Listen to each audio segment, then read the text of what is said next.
If you are wondering if we have 3.5mm headphone jack on Google Pixel 11, then the answer is no. Usually the headphone jack input can be found at the top of the phone, but as you can see we have the SIM tray and the microphone over here, and sometimes can be found at the bottom, but here we can find the speaker.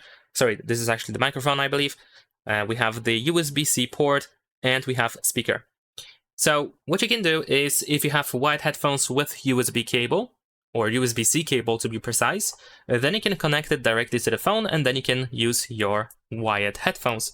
But if you have wired headphones with this cable that looks like that, then in that case you need to use an adapter that looks, let's say, like this.